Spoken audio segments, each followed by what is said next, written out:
Hi అండి, welcome to mesmerising food.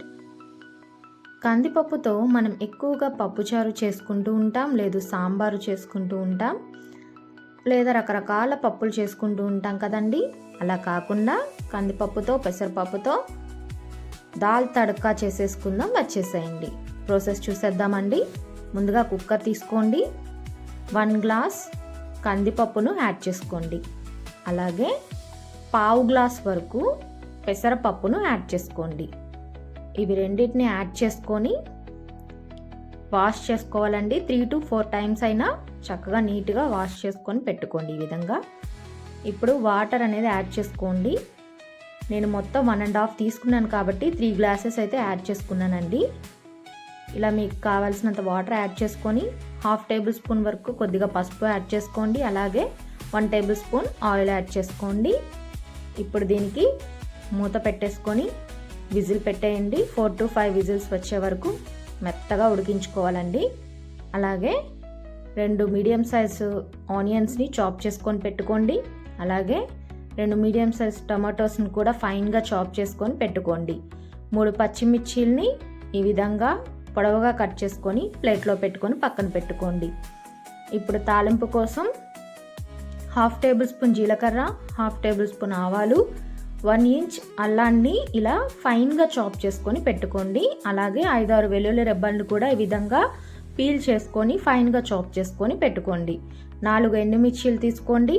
2 రెమ్మల కరివేపాకును కూడా తీసుకొని ప్లేట్లో పెట్టుకొని పక్కన పెట్టుకోండి. కడాయి తీసుకోండి. 3 to 4 టేబుల్ స్పూన్స్ వరకు ఆయిల్ వేసుకోండి. ఈ ఆయిల్ అనేది కొద్దిగా హీట్ అయినప్పుడు మనం తాలింపు గింజల్ని యాడ్ చేసుకుందాం. ఈ విధంగా జీలకర్రను, ఆవాలు యాడ్ చేసుకొని ఇవి కొంచెం చిటపట అన్నప్పుడు వెల్లుల్లి రెబ్బలను అలాగే అల్లాన్ని కూడా యాడ్ చేసుకోండి. వీటిని మీడియం ఫ్లేమ్లో పెట్టుకొని గరిటతో కలుపుకుంటూ కొద్దిగా కలర్ చేంజ్ అవ్వాలండి. గోల్డెన్ కలర్కి వస్తాయి, అప్పటి వరకు ఫ్రై చేసుకోండి. ఎండుమిర్చి యాడ్ చేసుకోండి. అలాగే 2 రెమ్మల కరివేపాకును కూడా యాడ్ చేసుకోండి. చక్కగా ఫ్రై చేసుకోండి గరిటతో కలుపుకుంటూ. ఇవి పచ్చిమిర్చిని కూడా యాడ్ చేసుకోండి.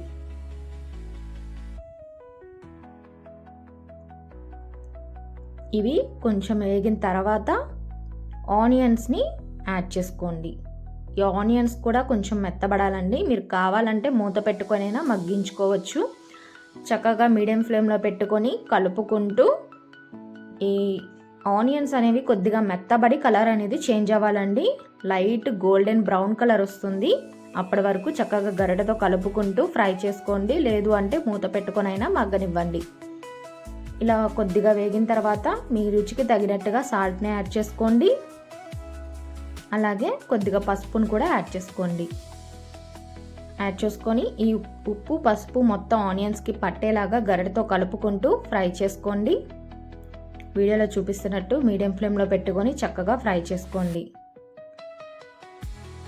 ఒక 5 మినిట్స్ తర్వాత చూడండి, మంచి కలర్ అయితే వచ్చేసింది. Brown colour, light brown colour. ఇప్పుడు టమాటోస్ని యాడ్ చేసుకోండి. ఈ టమాటోస్ కూడా చక్కగా మెత్తగా మగ్గాలండి. ఫ్రై చేసుకోండి, లేదు అంటే మూత పెట్టుకొని మగ్గించుకోండి.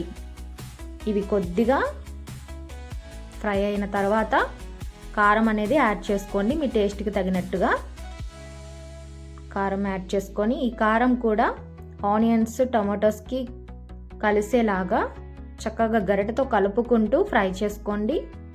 లేదు అంటే మూత పెట్టుకొని మగ్గనివ్వండి. చూడండి, మీడియం ఫ్లేమ్లో పెట్టుకొని చక్కగా ఈ విధంగా 5 మినిట్స్ తర్వాత చక్కగా ఈ విధంగా మగ్గిపోతాయండి మొత్తం. ఇప్పుడు ఉడకబెట్టుకున్న పప్పు ఉంది కదా, ఈ పప్పుని లైట్గా మ్యాష్ చేసుకోండి గరిటతోనే. చక్కగా ఉడికిపోయింది పప్పు అయితే మెత్తగా.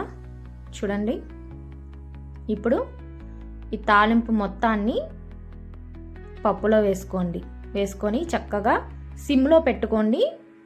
సిమ్లో పెట్టుకొని ఈ ఫ్లేవర్స్ మొత్తం పప్పుకు పట్టేలాగా గరిటతో కలుపుకుంటూ ఒక 5 మినిట్స్ అయినా కుక్ చేసుకోండి. చాలా టేస్టీగా ఉంటుందండి. మీరు కావాలంటే లాస్ట్లో గరం మసాలా యాడ్ చేసుకోవచ్చు. అలాగే కొత్తిమీరను కూడా యాడ్ చేసుకోవచ్చండి, కానీ నేను యాడ్ చేసుకోవడం లేదు. మీకు కావాలంటే యాడ్ చేసుకోండి. 1 టేబుల్ స్పూన్ నెయ్యి వేసుకొని తింటే ఉంటుందండి, అద్భుతంగా ఉంటుంది, అమృతంలా ఉంటుందండి. తప్పకుండా ఒకసారి ఈ దాల్ తడకనైతే ట్రై చేయండి. ఎలా వచ్చిందో నాకు కామెంట్స్ రూపంలో చెప్పండి. అలాగే నా వీడియోస్ మీకు నచ్చినట్లయితే తప్పకుండా సబ్స్క్రైబ్ చేసుకోండి, లైక్ చేయండి, షేర్ చేయండి. Thank you for watching.